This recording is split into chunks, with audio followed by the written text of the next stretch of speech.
Grand Rising, Auntie.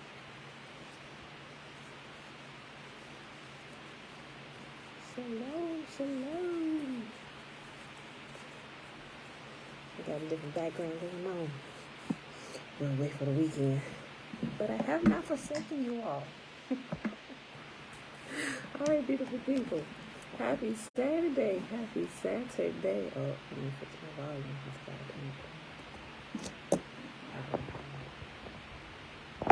Okay, this should be good. All right, y'all. Happy Saturday.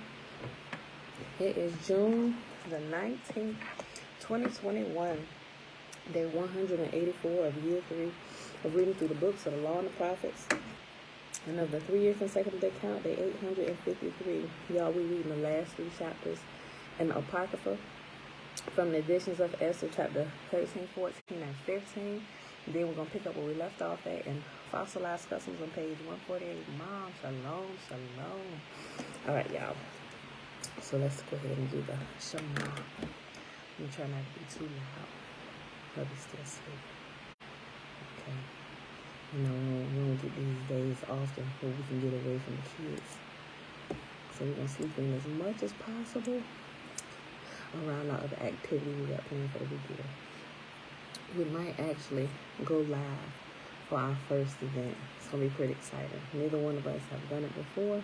I finally told him what we was going to do. So he's like, look, man, just let me know what we're going to do so I can make sure I'm dressed appropriately. I'm just like, it's going to be dressed down, bring some beach shorts, you know. So I told him, he said, man, just go ahead and tell me. I said, you really want to know? He said, yeah, go ahead and tell me.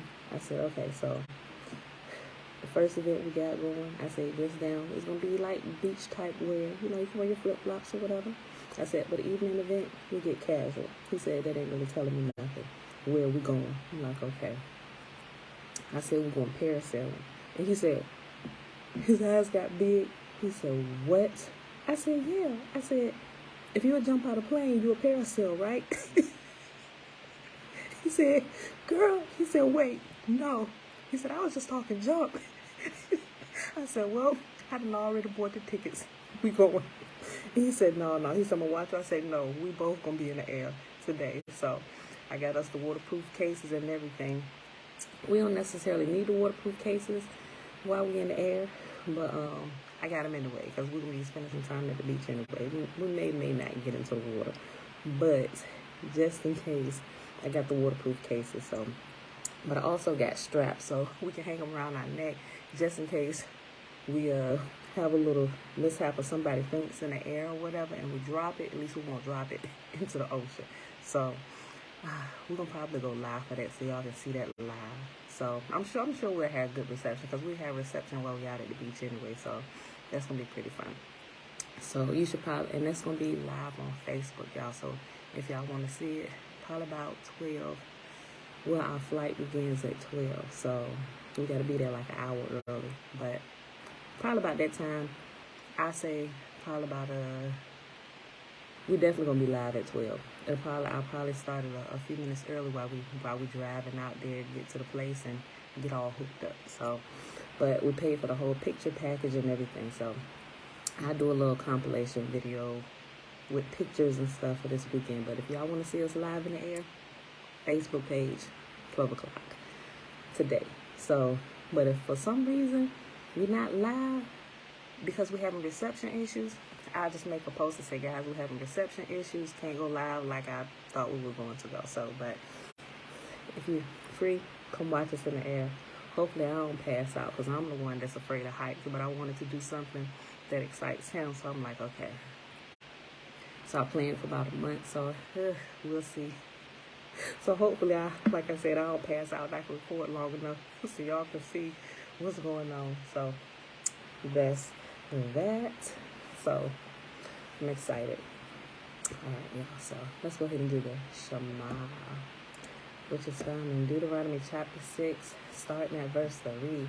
Hear, therefore, O Israel, and observe to do it, that it may be well with you, and that you may increase mightily, as YAHUAH, the Elohim of our fathers, has promised us, in a land that flows with milk and honey. Hear, O Israel, YAHUAH, our mighty one, he is one.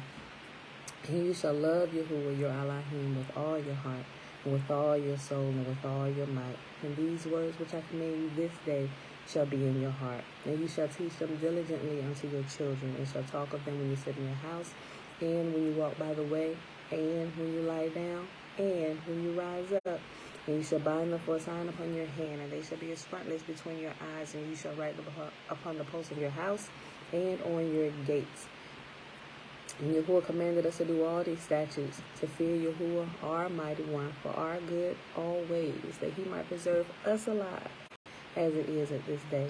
And it shall be our righteousness, if we observe to do all these commandments before YAHUAH, our mighty one, as he has commanded us. Okay, so let's go ahead and hop on over here. Shayla, that's Babu. I'm going to tell you, shalom. How you doing? Additions to Esther. Like I said, these are the last 3 chapters. Chapter 13, 14, and 15. And if you actually have a separate, it's page 1232. I think they're all numbered the same. The great King Xerxes unto the... The great King Xerxes unto the princes and governors of 120 provinces, from India unto Cush, and to all our faithful subjects, greeting. Many the more often they are honored with the great bounty of their gracious princes, the more proud they are waxing, and endeavor to hurt not our subjects only, but not being able to bear abundance, do take in hand to practice also against those that do good to them. Remember, when we left off here day before yesterday, remember, the king had given Esther the go-ahead and Mordecai to kind of do whatever they wanted to do to reverse what Haman had done. So they're, this is where we're at. And this is a letter. And take not only thankfulness away from among men, but also lift it up with the glorious words of lewd persons that were never good. They think to escape the justice of YAHUAH that sees all things and hates evil. Oftentimes also fair speech of those that are put in trust to manage their friends' affairs has caused many that are in authority to be partakers of innocent blood, and has enwrapped them in remediless calamities, beguiling with falsehood and deceit of their lewd disposition the innocency and the goodness of princes. Now ye may see this, as we have declared, not so much by ancient histories as ye may, if ye search what has been wickedly done of late through the pestilent behavior of them that are unworthily placed in authority. And we must take care for the time to come, that our kingdom may be quiet and peaceable for all men, both by changing our purposes and always judging things that are evident with more equal proceeding. For Haman, a Macedonian, son of Hammedatha, being indeed a stranger from the Persian blood, and far distant from our goodness, and as a stranger received of us, had so far forth obtained the favor that we show toward every nation, as that he was called our father, and was continually honored of all the next person unto the king. But he, not bearing his great dignity, went about to deprive us of our kingdom and life, having by manifold the cunning deceits sought of us the destruction, as well as of Mordecai, who saved our life, and continually procured our good, as also of blameless Esther, partaker of our kingdom with their whole nation. For by these means he thought, finding us destitute of friends, to have translated the kingdom of Persians to the Macedonians. But we find that the Hebrews, whom this wicked wretch has delivered to utter destruction, are no evildoers, but live by most just Torah, and that they be the children of El Elyon and most mighty, living Elohim, who has ordered the kingdom both unto us and to our progenitors in the most excellent manner. Wherefore ye shall do well not to put in execution the seraphim send unto you, remember, the Sephirim, or the scrolls. I said seraphim. Sorry. Wherefore ye, excuse me, took my sip of water.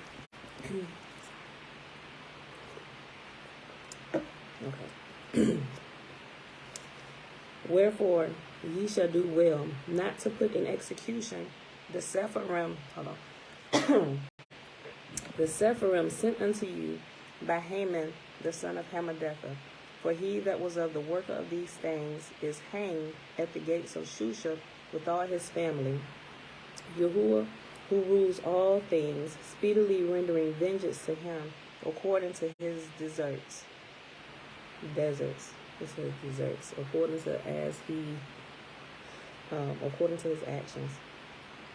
Therefore ye shall publish the copy of this Sefer in all places, that the Hebrews may freely live after their own Torah, and ye shall aid them, that even the same day, being the 13th day of the 12th month of Adar, they may be avenged on them, who in the time of their affliction shall set upon them.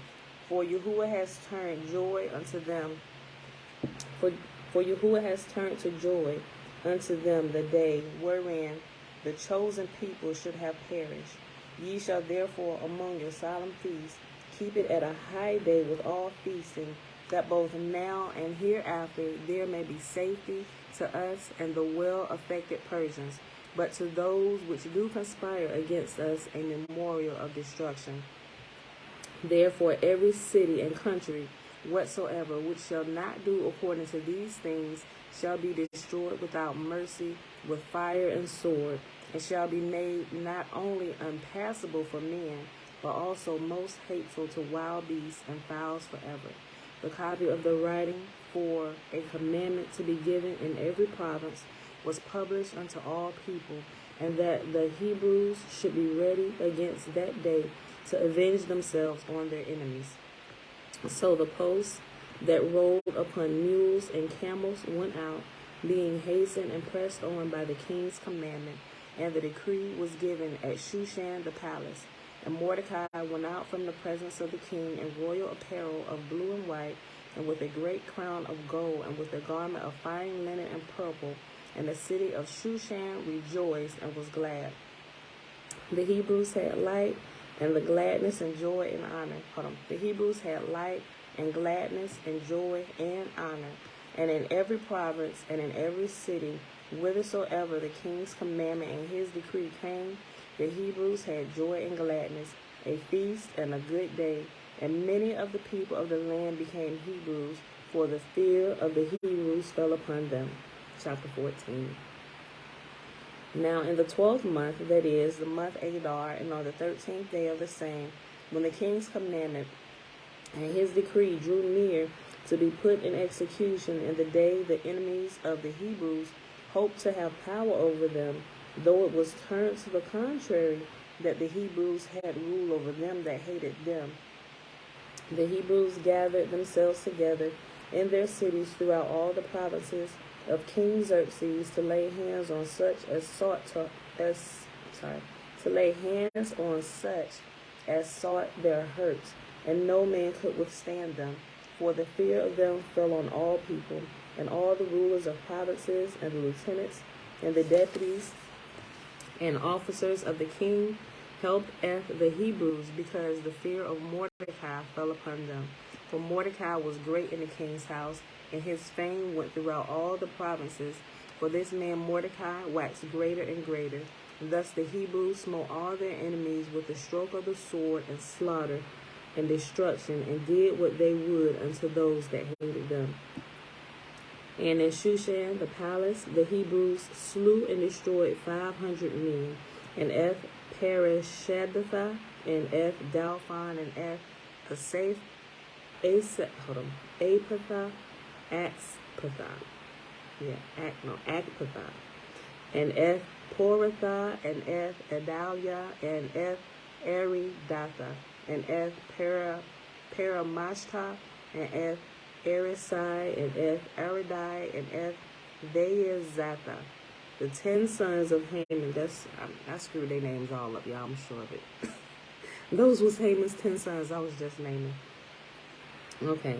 The 10 sons of Haman, the son of Hammedatha, the enemy of the Hebrews, slew they, but on the spoil they laid not at their hand. On that day the number of those that were slain in Shushan in the palace was brought before the king. And the king said unto Esther the queen, The Hebrews have slain and destroyed 500 men in Shushan the palace, and asked the 10 sons of Haman what they have done in the rest of the king's provinces. Now what is your petition? And it shall be granted to you. Or what is your request further? It shall be done. Then said Esther, If it please the king, let it be granted to the Hebrews which are in Shushan to do tomorrow also according unto this day's decree. And after let Haman's 10 sons be hanged upon the gallows. And the king commanded that it should be done. And so the decree was given at Shushan, and they hanged Haman's 10 sons. For the Hebrews that were in Shushan gathered themselves together on the 14th day also of the month of Adar, and slew 300 men at Shushan. But on the prey they laid not at their hand. But the other Yehudim that were in the king's provinces gathered themselves together, and stood for their lives, and had rest from their enemies, and slew of their foes 75,000. But they laid not at their hands on the prey on the 13th day of the month of Adar, and on the 14th day of the same rested day, and made it a day of feasting and gladness. But the Hebrews that were at Shushan assembled together on the 13th day thereof, and on the 14th day thereof, and on the 15th day of the same they rested, and made it a day of feasting and gladness. Therefore the Hebrews of the villages that dwelt in the unwalled towns made the 14th day of the month of Adar a day of gladness and feasting, and a good day, and of sending portions to one another. And Mordecai wrote these things, and sent Sepharim unto all the Hebrews that were in all the provinces of King Xerxes, both nigh and far, to establish this among them, that they should keep at the 14th day of the month of Adar, and at the 15th day of the same yearly, as the days wherein the Hebrews rested from their enemies, and the month which was turned unto them from sorrow to joy, and from mourning into a good day, that they should make them days of feasting and joy, and of sending portions one to another, and gifts to the poor. And the Hebrews undertook to do as they had begun, and as Mordecai had written unto them, because Haman, the son of Hammedatha, the Agagite, the enemy of all the Hebrews, had devised against the Hebrews to destroy them, and had cast that is, the lot, to consume them and to destroy them.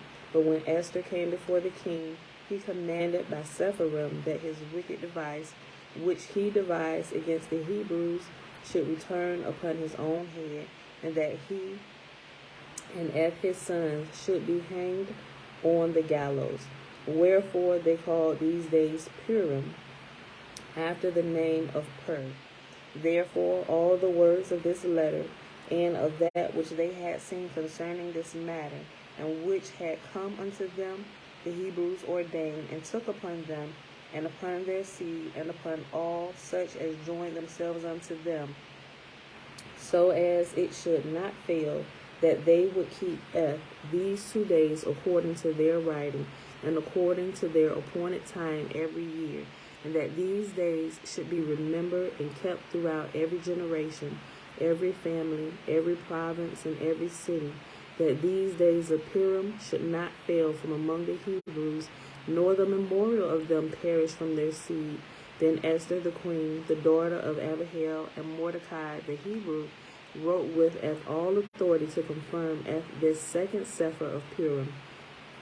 And he sent the Sepharim unto all the Hebrews to the 127 provinces of the kingdom of Artaxerxes, with the words of peace and truth, to confirm these days of Purim in their times appointed, according as Mordecai the Hebrew and Esther the queen had enjoined them, and as they had decreed for themselves and for their seed the matters of their fastings and their cry. And the decree of Esther confirmed these matters of Purim, as it was written in the Sefer. All right, y'all, the last chapter of the additions to Esther, chapter 15, and it's 14 verses. And it's going to go back to the beginning. Remember when we started the additions, it started with a dream that I believe it was Mordecai, that Mordecai had. So it's now, after all of this had happened, the dream comes back, and now he can kind of see, after everything that happened, that this dream that he had in the beginning, before all this stuff went down, was exactly everything that they had just endured, right? Okay. And the king Artaxerxes laid tribute upon the land and upon the isles of the sea, and all the acts of his power and his might, and the declaration of the greatness of Mordecai, whereunto the king advanced him, are they not written in the Sefer of the chronicles of the kings of the Medes and Persians? For Mordecai the Hebrew was next unto King Xerxes, and great among the Hebrews, and accepted of the multitude of his brethren, seeking the wealth of his people, and speaking peace to all his seed. Then Mordecai said, Yahuwah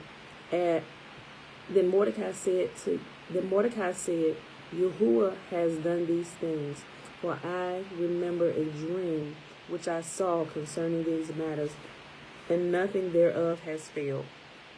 A little fountain became a river, and there was a light, and the sun, and much water. This river is Esther, whom the king married and made queen, and the two dragons are I and Haman. And if you forgot the dream, go back to chapter 1 of the editions of Esther, where he gives it in full detail. But right here is just kind of giving the interpretation, it's summing it up of what he saw, and now what he knows those symbols to mean. Okay, I'll go back. For I remember a dream which I saw concerning these matters, and nothing thereof has failed. A little fountain became a river, and there was light, and the sun, and much water. This river is Esther, whom the king married and made queen, and the two dragons are I and Haman. And the nation were those that were assembled to destroy the name of the Hebrews, and my nation is this Israel, which cried unto Yahuwah, and was saved. For Yahuwah saved his people, and Yahuwah has delivered us from all those evils, and Yahuwah has wrought signs and great wonders, which have not been done among other nations. Therefore he has made two great lots, one for the people of Yahuwah, and another for all the other nations. And these two lots came at the hour, the time, and the day of judgment before Yahuwah among all the nations. So Yahuwah remembered his people and justified his inheritance. Therefore those days shall be unto them in the month of Adar, the 14th and 15th day of the same month, with an assembly and joy and with gladness before Yahuwah, according to the generations forever among his people. In the 4th year of the reign of Ptolemy and Cleopatra, Dositheus, who said he was a priest and Levite, and Ptolemy his son, bought this Sefer of Purim, which they said was the same, and Lysimachus, the son of Ptolemy, that was in Jerusalem, had interpreted. And that, my beautiful people, is the reading of the additions to Esther. That was chapter 15. So we're going to pause this right here, and we're going to hop on over to Fossilized Customs. And we left off on page 148. Yep, 148. And I went through, and for the sake of time for this weekend, a lot of the stuff that I would read over and then begin to explain, which we all know by now. Some of the stuff is, he's still kind of doing the whole human sacrifice thing. I just went ahead and crossed it out, and we're just going to kind of like flow through here, right, without doing all that, because I think everybody here, the normal people that are here pretty much understand that, right? So if anybody even watches this or watch any of the other videos, they'll kind of pick that up, right? All right, so page 148, and we're down at the middle of the page where it says Pesach is a memorial. Pesach is a memorial at several levels. The firstborn was slain in Egypt. Israel was redeemed from slavery and captivity in Egypt. hold on. And Israel was redeemed from slavery and captivity in Egypt during this week of Passover. Although there is a chance of 14% that an annual Sabbath can coincide with a weekly Sabbath, both kinds have a preparation day. Mark also records it was preparation day in Mark 15:42, as most understand it. This day of preparation was the day before the first day of Matzah, which is the 7 days of unleavened bread, and was and is also generally called Pesach. YAHUAH's Passover begins at twilight on the 14th day of the first month. On the 15th day of that month, YAHUAH's Feast of Unleavened Bread begins. For 7 days you must eat bread without yeast. Passover, the slaying of the firstborn, the plundering of the Egyptians, and the Exodus all occurred on the same day. You know, I will add this. As I was going back over the last couple of days, like reading over this and the stuff with the slaughtering of the lamb and putting the blood on the doorpost, and I was looking at all of that. I'm like, okay, so I'm just trying to make that make sense with that. So what I did, I'm like, okay, so clearly you said those that slaughter a lamb is like those who cut a dog's neck. But the way Passover is explained, remember, here's what kept sticking out to me, right? It said YAHUAH's Passover begins at twilight on the 14th day of the first month. It was him who was passing over, right? They were simply required to be in their homes during the Passover and not be caught out in them streets, right? He just said, y'all need to get home, right? Because I'm passing over at this time. Now, I'm like, okay, so would YAHUAH not recognize his people if there wasn't blood on the doorpost, right? And so I'm trying to make all that make sense. I'm like, okay, clearly you can recognize us if you're awakening us to this now, and clearly now that we started looking at it, we can clearly see that even the prophets, they were saying that this wasn't required. And even King David, all these things I'm running through my mind. I'm like, could you still have had a Passover without slaughtering a lamb? Like, what, to me now, what looks like has been added in there. So I'm still looking over it. So I'm like, let me see, let me remove these and let's read it without that. And remember, the Passover, it was an evening event where he came and he pretty much wiped out the firstborn of all of Egypt, right? I'm like, surely this could have happened, right? Because it did happen. And the firstborn, all those of Israel, they were fine. He specifically came and got all of those who were of descent from the Egyptians, firstborn, right? I'm saying clearly he could have passed over without all of that. So I'm just still kind of looking into it, making that part make sense, because I know going to a plant-based diet, remember I told y'all, even the last couple Passovers, although we ate the lamb, we didn't slaughter the lamb, we bought it from the store, right? We bought it from the store, but because I've been plant-based, I'm like, ugh, I don't know that this, but because, you know, I was still kind of having doubts about it, so I ate a little piece just in case, right? I'm like, Father, it's for the sake of keeping this, I don't really understand, but I really feel like something is wrong. I was like, you don't tell us to put life in our body, then go back and put death in it, even if it's just once a year. Why am I putting death even just once a year in my body, right? It doesn't make sense. So YAHUAH clearly could have had his Passover because it was him passing over the land, slaughtering the firstborn of Egypt, right? So that's my thinking. You know, other people may think a little bit different, but as of today, you know, the last couple of days going back and reading through all of this with the sacrifices and stuff, I think exactly Passover is exactly what YAHUAH said it was, without the sacrificing of animals. He said he was going to pass over during this time, and at this time, when he walks through, when he passes over, those who he's coming for, the firstborn, like only, well, clearly people who know you can identify if you're a firstborn or not. But for him to identify all of the firstborn in the land while everybody was sleeping and go through and pick them out precisely, that was the whole point of everything, not the slaughtering of the lamb. He said, here's who I'm coming for. And that's who he got, right? Because you also got to think about it too. They worship. Remember, the Egyptians worship lambs, right? So even when they were going out into the wilderness, what Aaron had told them, they said, we can't do our sacrifices here because what we sacrifice is an abomination to you, right? Because Egypt was doing sacrifices, but they weren't slaughtering those whom they worshiped. They were doing human sacrifices and passing their children through the fire and sacrificing the Molech for the, the redemption of their sins and all that stuff. But think about some of the Israelites who hadn't made it back to their homes in Goshen. There were probably still some. They probably had sleeping quarters within Egypt during that time. So what about those, even some of the firstborns there, who were actually still in Egypt, in the quarters of their masters during the night of Passover?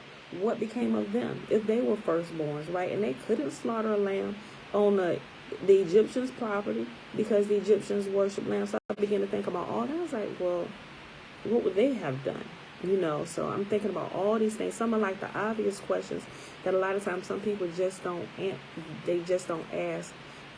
Well, some people just don't answer, right? They kind of move you along real quick so you don't have time to think and ask some of these common sense questions, right?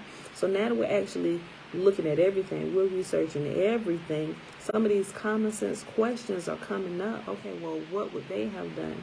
Did they die? No, they didn't die. It was only the firstborn of the Egyptians who died, right? So I believe we celebrate Passover, but I believe it's just what Yahuwah said. He was passing over. It's a representation.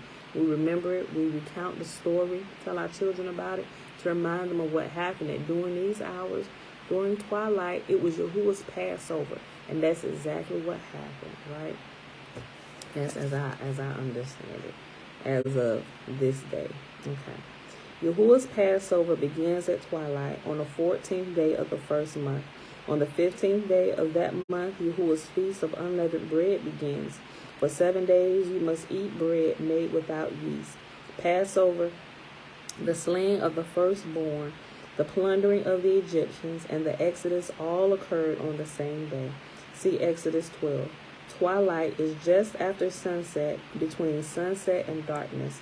Today we find many people learning the Hebrew roots of the faith by looking closely at the doctrinal descendants of the Pharisees, the ultra-Orthodox who adhere to the Torah and the Talmud or rabbinical Judaism. The doctrinal descendants of the Sadducees would most closely be the Karaites. As I continue to study Scripture, I notice many things are done correctly, yet not well understood by these groups, while other things are not observed exactly as Scripture dictates.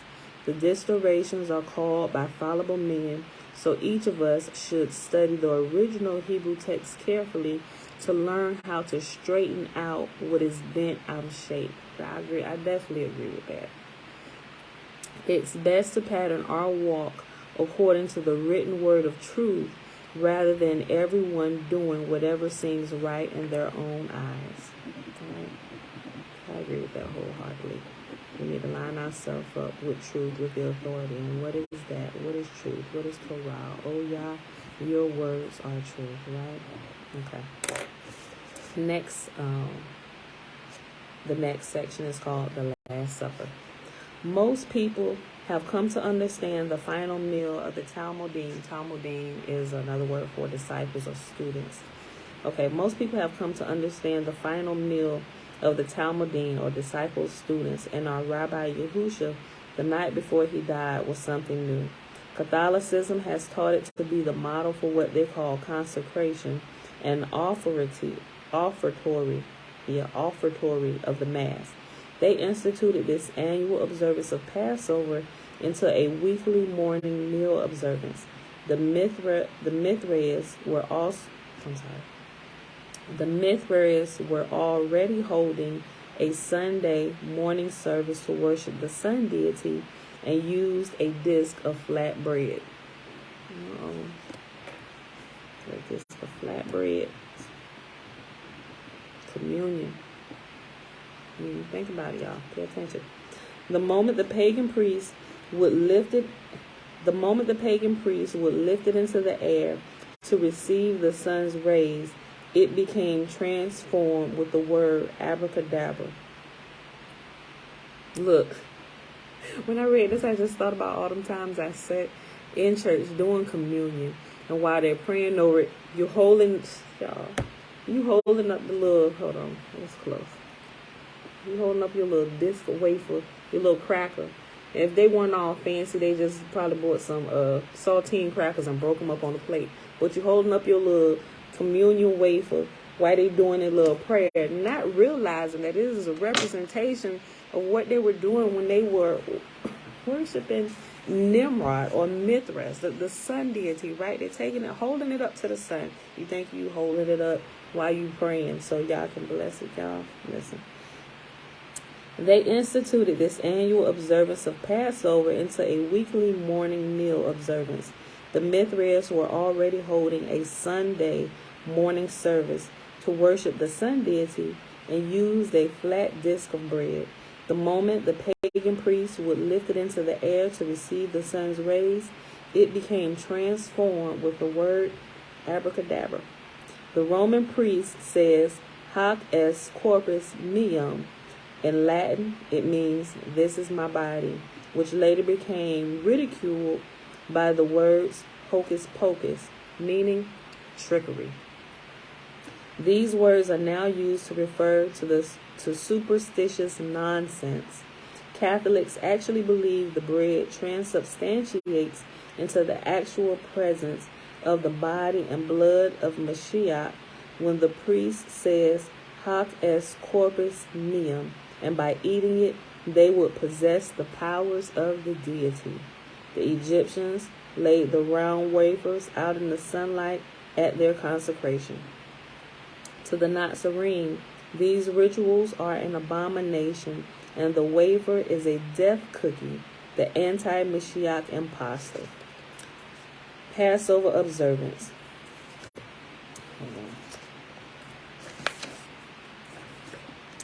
Yahushua said, "I have eagerly desired to eat this Passover with you before I suffer."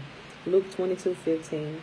Many Christian assemblies are beginning to invite those of us who are observant of Torah to come and teach them about the Hebrew roots of faith. The Last Supper was not a mass, but a very familiar annual observance on the 14th of the first month, Exodus chapter 12. It is called Pesach, aka Passover. The students of Yahushua were talking about it before it came. Matthew 26:17, see BYNV prior to.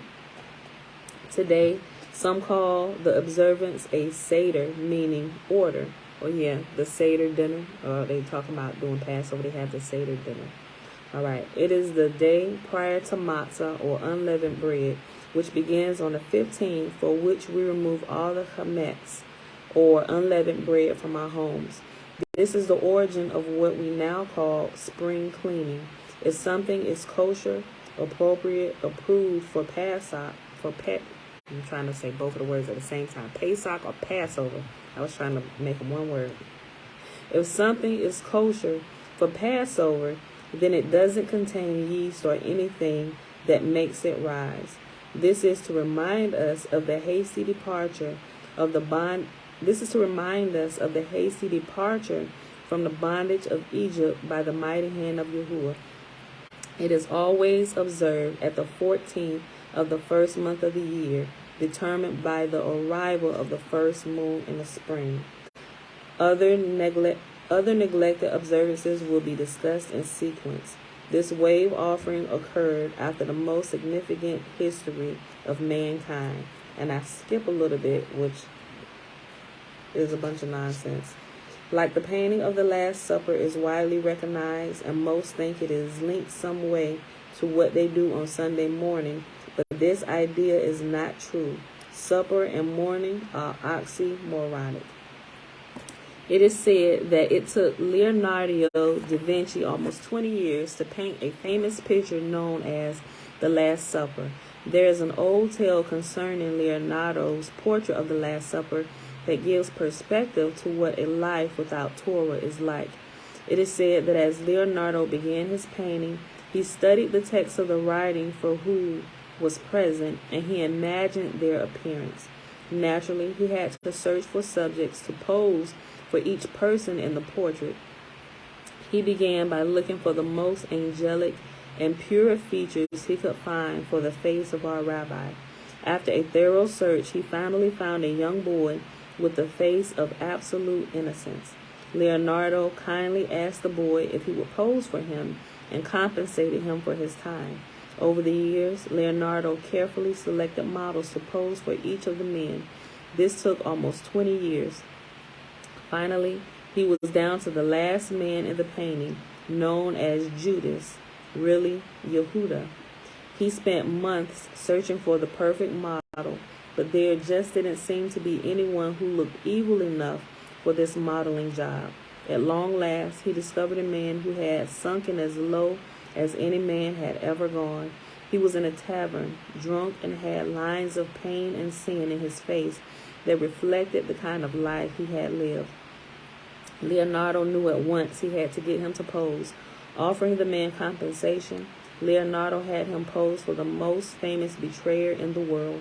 As Leonardo busily arranged his model and was mixing his paints, the man spoke to him, saying, "You know me."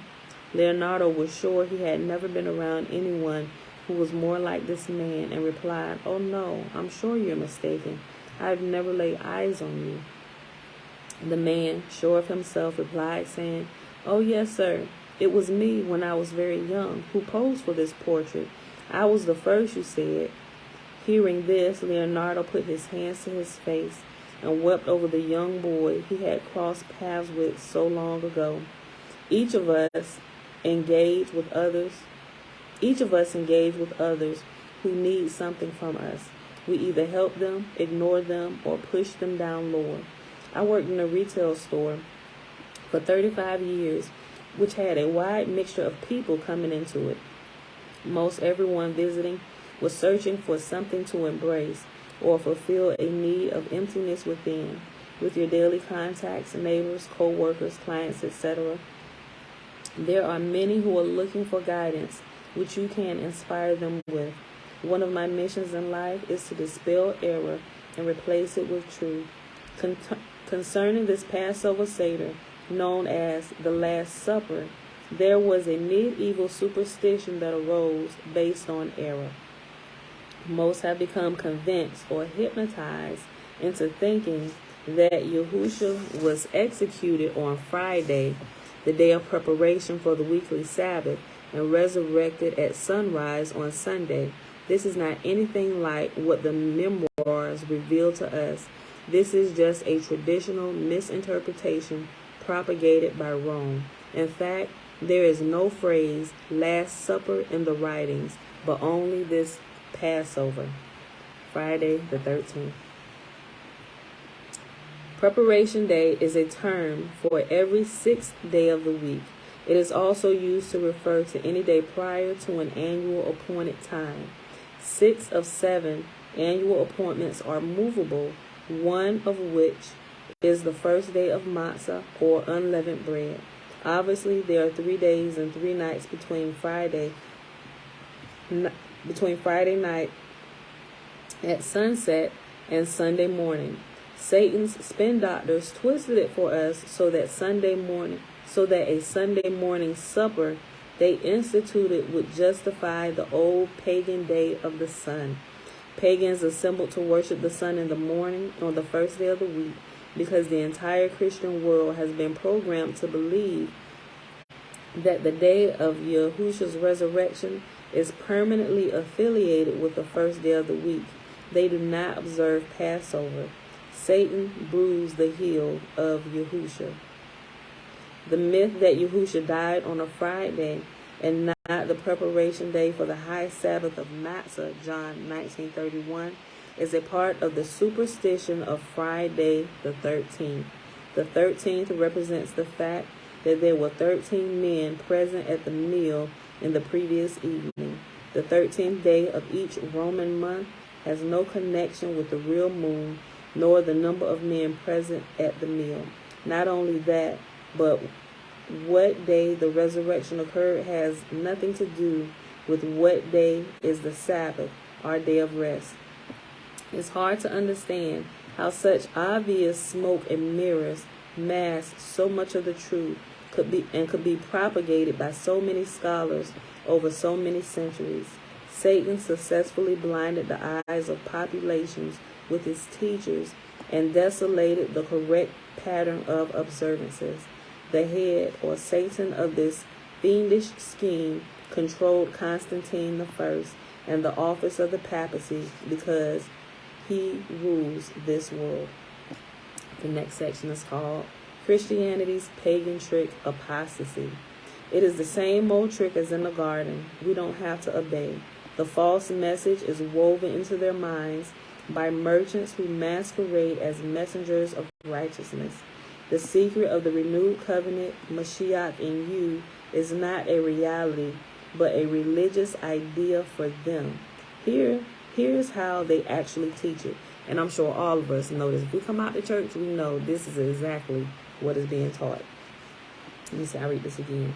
The secret of the renewed covenant, Mashiach in you, and it's in quotes, Mashiach in you, is not a reality, but a religious idea for them. Here's how they actually teach it. You don't have to obey. Your sinning is atoned for. Besides, no one can possibly obey the commandments perfectly. JC obeyed them for us and died to atone for all our sins, past, present, and future. You cannot out-sin the grace of God. When the Father looks at us, he only sees the righteousness of his Son. Believing this gospel makes a person grateful to their Jesus, but they think they will show, I'm reading that too fast. Believing this gospel message makes a person grateful to their Jesus, and they think they will show him how grateful they are by going to church every Sunday. This is a false, counterfeit, and highly incomplete message, and they don't know the true Mashiach, which is YAHUAH, right? And what blows my mind is how he has all this truth right here, but still, because what he believes, it's crazy because it's a mixture of what he believes here. I can see it. So just in case you don't realize, like what he said is absolutely true, but then he still kind of reverts to YAHUAH. Actually, it's still that mix of the Nimrod and the Tammuz, of Nimrod dying, then coming back, reincarnating himself as his son Tammuz, the father and the son, right? He still has that mixture going on, and it's clear to see. And it's like, Father, open his eyes, because how can he have all this and still not recognize the truth?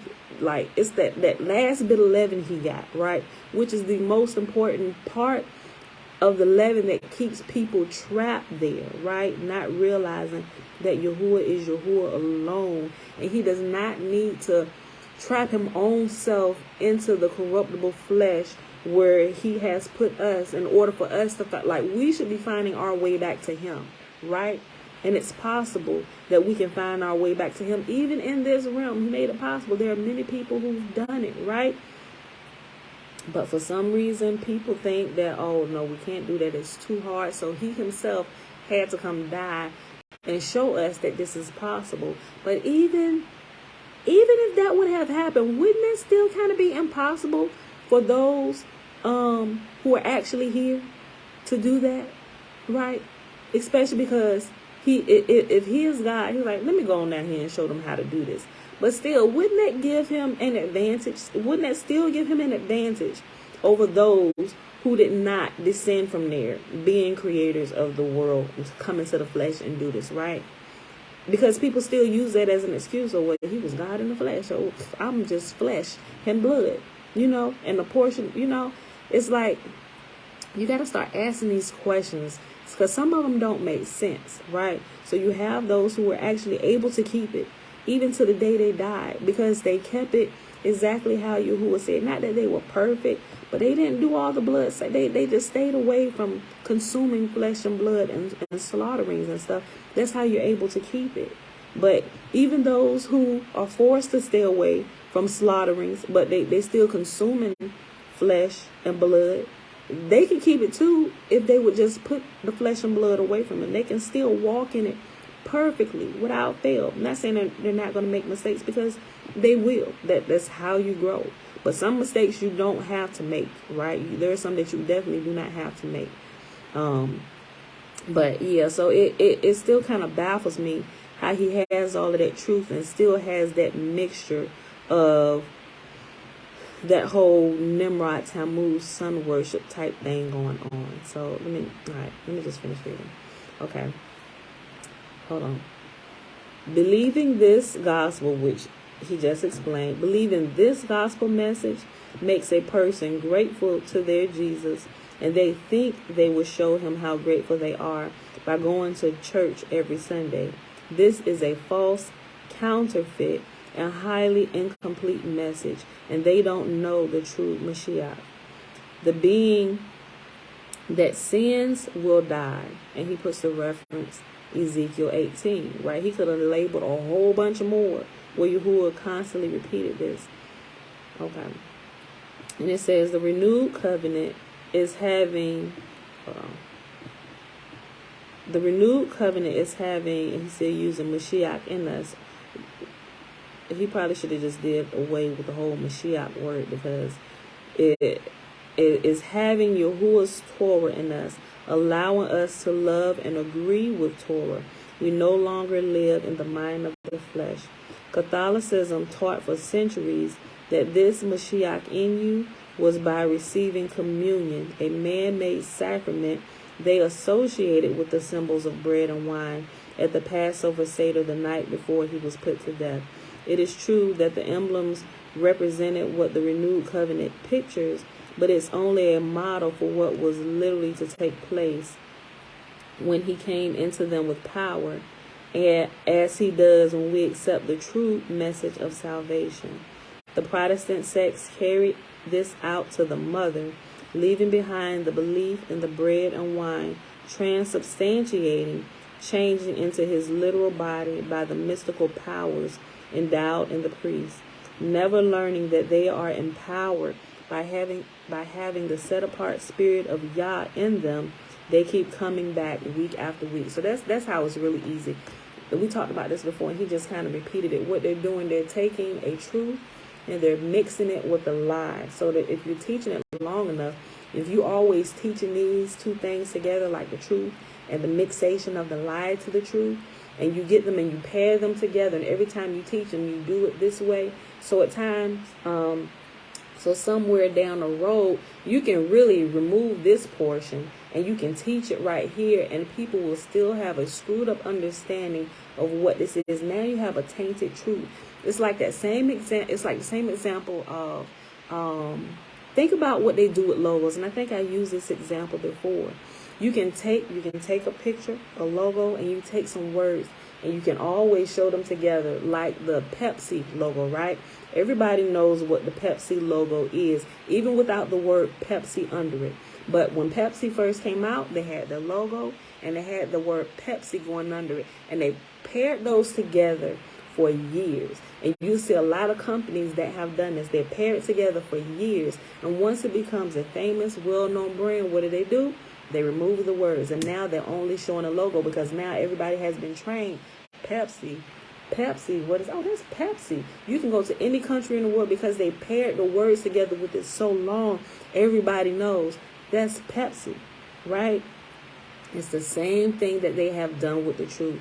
They take the truth, like with the Passover, and then they add the whole blood sacrifice of the lamb with it, right? And they pair it together, and they push it for so long. So now when they move it, now you're teaching a generation who you have taught mixation with, and you can just remove the whole part that mixed the truth. And even when you simply just talking about the actual truth, they've already been trained that this truth is what they've been taught and been passed down through millennia, right? So now they have an improper understanding of what the truth is, i.e. this whole Mashiach in you. Even when you just say the word Mashiach, everyone, Mashiach, oh, that's Jesus. No, it's Yahuwah. It's always been Yahuwah. They done played this whole Jedi mind trick on y'all, and now y'all get what I'm saying, right? I don't get too excited. My husband turned over. I'm getting too loud. But it's that same thing, right? It's that same thing where they've taken the truth and they've mixed it with a lie. And now it's like, now we can just remove this altogether. We just do this. And it's like they're using it. Oh, yeah, no, this is the truth, Mashiach, right? And so now, anytime you say Mashiach or Messiah to anybody who's in a church or somebody who's come out of the church, that still catches them. And they can't seem to shake it. That's why you have to break all that down. You literally have to go from the beginning. You have to read it so you can write, wait a minute, hold on. Well, this was the truth from the beginning. So when did the mixation actually begin? So that's why in order to break up all the fallacy, you must go read line by line over and over again until you realize this was here first. And this is the truth. Because everything that they began, that's being taught today, that came in later down the line. We need to find out what the origin of all this was, right? And the origins of everything. That Mashiach, Messiah, matter of fact, that wasn't even the word that was used, y'all. They've just paired that word with Yahuwah's name. And, well, Yahuwah is Messiah or Savior or Deliverer, right? The deliverance. That's what the word is. If you want to translate it into English or what we know today, it was the Deliverer or salvation. But it's always been Yahuwah. And Yahuwah said it's always been Him alone, right? And so when there's an actual happening going on in the earth where that deliverance or that salvation is taking place, it's always somebody from the current generation that's living that has been in communication with Yahuwah, right? Somebody who's walking in the truth that comes to wake the people up. Okay, Yahuwah said it's time to go, right? And then we roll out. They physically, literally roll out of that place. But it's not only a physical rolling out, but it's also a mental and spiritual rolling out all that leaven, all those untruths, realizing now what the truth is. Remember, they spent all that time in the wilderness relearning the truth. Even this deliverance, we are going to spend time relearning the truth, learning what the truth is. And a lot of us, we're transitioning out. We're coming out of the church. Then we're going into the Hebrew roots of the faith. But sometimes we take that same blood sacrifice with us, and we still, so all of that stuff has to be shaken off. We have to get to the bare bones truth of everything, which is Yahuwah and Yahuwah alone, right? Okay, so we got all on that with them pairing truth and lies together. Now, when you can say this one thing and they remove the lying words, you've already got the people trained for what you want them to believe, right? And the Pepsi logo is a great example of that, right? They paired the words Pepsi with the logo for millennia. Now, when you see the Pepsi logo, everybody's trained to know that that is Pepsi. Ain't nobody gonna argue that fact. That's Pepsi, right? Okay. Hold on. Never learning that they are empowered to obey by having the set-apart spirit of Yahuwah in them, keep them coming back week after week. They want to learn more, but never do. The tragic thing is, Satan has turned this into a worldwide business, and his messengers go to the bank thinking the Lord is blessing them. Remember, a liar tells part truth, but withholds important information. Do we go on sinning that grace or kindness may abound? Shall we go on sinning so that Kassid may increase? Hold on, Kassid, K-A-S-I-D. I need to go look and see what that's at because I forgot what it Kassid. So that lawlessness may abound, or I think that's what it is, lawlessness. Shall we? I need to check that out. Hold on. I gotta look it up. I know what that word is. Where did you say this is at? Oh, hold on, y'all.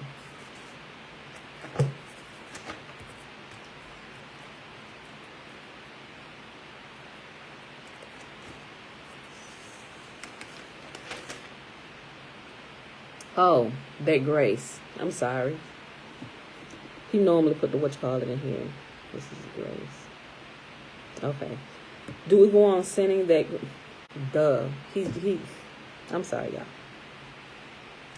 The sentence before he had it up there, but I didn't recognize the Kassid with grace. Okay. He said it. Do we go on sinning that grace or kindness may abound? And that's when he put the scripture in. Shall we go on sinning so that Kassid may increase? By no means. We died to sin. How can we live in it any longer? Romans 6:1-2. Shall we sin or break and ignore the commandments? That's what sin is, breaking and ignoring the commandments. Shall we sin because we are not under the law, but under grace? By no means. Don't you know that when you offer yourselves to someone to obey him as slaves, you are slaves to the one whom you obey? Whether you are slaves to sin, which leads to death, or to obedience, which leads to righteousness? Hold on. I read it too fast. That was a question. Don't you know that when you offer yourselves to someone to obey him as slaves, you are slaves to the one whom you obey? Whether you are slaves to sin, which leads to death, or to obedience, which leads to righteousness. Verse 15 and 16. Reading Romans 6, 7, and 8, you will see that Paul is looking at the Torah from two perspectives, the mind of the flesh and the mind controlled by the Spirit. Since the Torah is spiritual, our inner being must be controlled by the Spirit of Yah in order to live by it. Paul says, for in my inner being I delight in Yahuwah's Torah. Romans 7:22. He also makes it clear that without the Spirit to change us, we are doomed. For if you live according to the sinful nature, you will die. Romans 8 and 13. Catholicism's dogma, apostolic succession, is really more like apostatic succession. Apostatic succession. Okay. That is what we're going to pause at today, y'all. Okay, so we'll pick this back up on page 154, and it's going more into like the sun pillars, and it's going to start comparing all of those things, and it's bringing up the pictures again of the Asherah poles and the maypole and the pillars of jealousy, which we can see in Washington, D.C. with that big old bliss. I'll show you the pictures. So it's going to start going more into all these things and the representations and how we see them all throughout the land where we live today. All right, y'all. So I hope y'all enjoyed the reading today. So we are going to go ahead and get out of here. We read the last 3 chapters in the additions to Esther, which is found in the Apocrypha. And that was chapters 13, 14, and 15. We read pages 148 to 153 and fossilized. And fossilized customs. Today is Saturday, y'all. June the 19th, 2021. It is day 184 of year 3 of reading through the books of the law and the prophets, and of the 3-year consecutive day count, day 853. As got the Sabbath days or the feast day Sabbath days added into the count. Why? Because we rest on those days like we rested yesterday. I don't know if Tiffany here. Tiffany, the new moon was, she sent me a text. I just forgot to respond to it because I glanced at it. If you're here, the Sabbath, the new moon was spotted on Friday, which means the Sabbaths now for this moon cycle switch to Fridays. Remember, the new moons are kind of like the line leaders for the Sabbath days for that moon cycle. That's how we can keep up with the Sabbath days in the true count of Yahuwah, because there's a clock in the sky, and the calendars that we have, the Gregorian calendar as we call it today, like the regular calendar that we follow with today's date, June the 19th, it shifts it shifts because of all the changing and the screwing with the calendar. It shifts off of Yahuwah's actual calendar, which has never changed. It is permanently fixed. And if we learn how to I ain't gonna say read the stars, because even when you say read the stars, I'm like, oh, you get into astrology and all this witchcraft, you ain't supposed to be pet. Guys, just calm down. Sometimes we get needlessly tripped up on words because we don't understand a lot of things, right? And the way it's taught in the English language a lot of times, especially if you come out of it, is really a lot. The only people that really get tripped up on that type of stuff is people who have been indoctrinated in a church. So we're trying to describe it to you the best way we know how, but even in the English language, by trying to describe it to you, they've already ascribed those words to occultic meanings, and that's witchcraft. Stay away from that. So you hear stars, oh, witchcraft, what are you doing? No, people, I'm trying to explain this to you. So if you can just listen without being taken off the deep end and get what I'm trying to explain, it's not witchcraft at all, right? Because being stuck in that type of mindset, you will never be able to see the truth that's in plain sight of you, right? Yahuwah leaves witnesses everywhere for us, right? And as we began to look at it, and the only reason I know, and I don't know that I'm the only one, but I've never really heard anybody say that the Sabbath, the new moons are like the line leaders for the Sabbath for that month period. That was the best way I can explain it. I don't know what other people call it. I hear them say different things, but I called it that based on my tracking over the last few years, and by me looking at my calendar and looking at my data, I saw that the new moons, they actually lined up. So to me, that's why I call it, when you look at the actual, let me get a better one. When you look at the actual calendar, what I began to notice is that when the new moon falls, when you count the 7 days from the new moon day, here's something that trips people up. New moon day is the day that the moon is spotted, letting you know that the new month begins. But the new moon, when it shows, it is only present for no longer, I would say, no longer than 4 hours, if that. It literally fades in, then it phases out. But the day that the new moon shows itself is also the last day, the Sunday. Like this would be counting the new month. It would be the new moon day, and new month is here. But the sun that's fading out for that day is the last day of the sun that shows that month. So this is like announcing the new month, but this is also day 30 of the month that we are going out of, right? And so then the count begins 1, 2, and then ends up. And so as I began to look at my data, I began to highlight, and then I noticed, okay, new moon, the Sabbaths always fall like on the same day. And I began to notice that month after month after month. So that's why I call the new moons the line leaders of the Sabbaths for that new moon cycle. Just in case you're like, what are you talking about? I ain't heard nobody say that. That's my terminology for it. So whatever day the new moon, if you don't remember anything else, if you can track the new moon, you can track the Sabbaths. So that's how we know how to stay on track with Yahuwah's fixed calendar, what's there, so we observe the Sabbath on the right days. I hope that makes sense, y'all. But even if you don't spot the new moon, right? Even if you learn the moon phases, like the phases of the moon, like the full moon, the first quarter moon, the last quarter moon, you will also realize that the full moon is the second Sabbath of the month. The first quarter is the first Sabbath of the month, then thereafter, right? So, okay.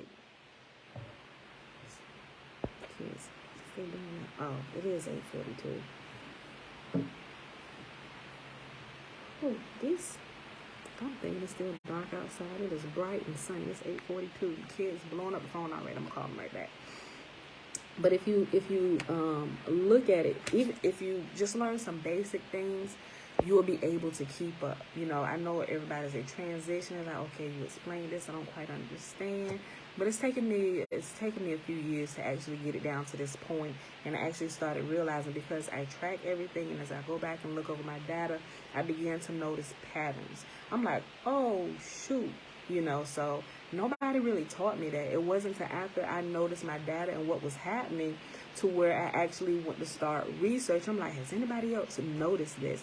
And that's when I began to see a few other people had noticed the same thing. So I'm like, I must be on to something.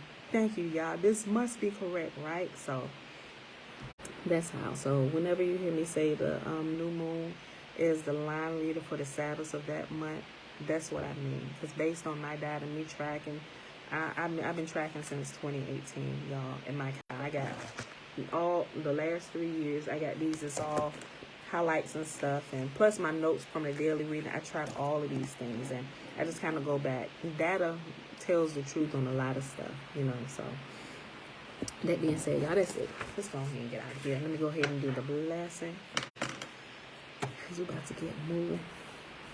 Wake my homie up so we can start our day. Maybe go get some breakfast. He was like, man, I ain't eating. Before we go, he said, I be threw up in the air. I said, yeah, you won't. We just go eat early. We'll eat something light. So,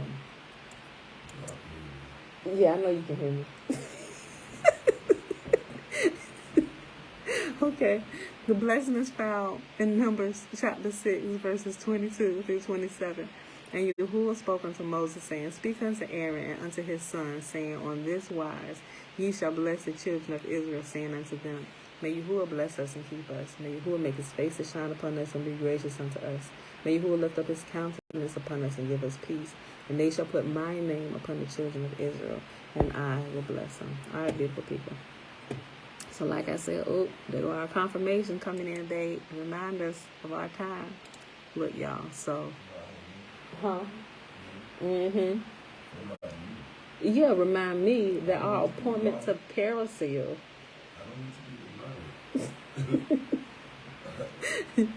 So, guys, like I said, they probably gonna ask you if they can eat up the rest of your cake. We'll get some ice cream. Yeah, I know. I figured, you know what, I cut it up for them. So, and that, yeah, I cut it because I knew it was gonna sit there. Okay, y'all. So, if y'all wanna, y'all gotta come to Facebook though, because we're gonna Facebook Live if we have a segment, so y'all can see the excitement while we parasailing in the air. They had like 3 different fights. Me and you, babe. They had, you could take it. I didn't want to do too much because I'm afraid of heights, but you know, they had it where you can do it like 600 feet in the air, 800 feet, and 1,000 feet in the air. Like, you know what? Let's start small, and we'll do the 600 feet in the air, right? So, but I went through watching some of the videos, and they had little kids parasailing in the air. I'm like, and look, they can go as young as 4 years old, as long as they're at least 60 pounds, right? So I'm like, they got little kids up in the air. What are we afraid of, right? So, you know, I started walking through all the possible catastrophes that could possibly happen.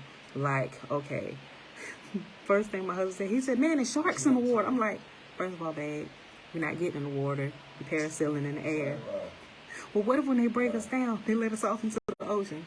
They're going to pull us in right back on the boat, you know. So, of course, all the things he's throwing out, I had already, those was already my questions. I was looking at it. And so I said, well, they may let us down so our feet can skid across the water. He said, man, I ain't doing that. I said, well, we don't have to. He said, well, we're going to let them know before they even let us out to bring us right back in the boat. Our feet don't want to touch the water. So we'll tell them that. Shalom, Nikki, shalom. So this is going to be fun. This is going to be fun. Like I said, if they got small kids doing it, we'll be all right. Yeah, we're going to be good. We're going to have fun, ain't we? We're going to have some fun. Oh, we're going to have some fun, guys. We're going to be live on Facebook with it. So go ahead and find the link. Find our page. If y'all know what I'll post it. So y'all can at least know what the page is. Because we're going to be live up there. All right. I'll take care of that. Lord have mercy. We are live. Guys, that is it. We out of here. I'll see you. What? Hey.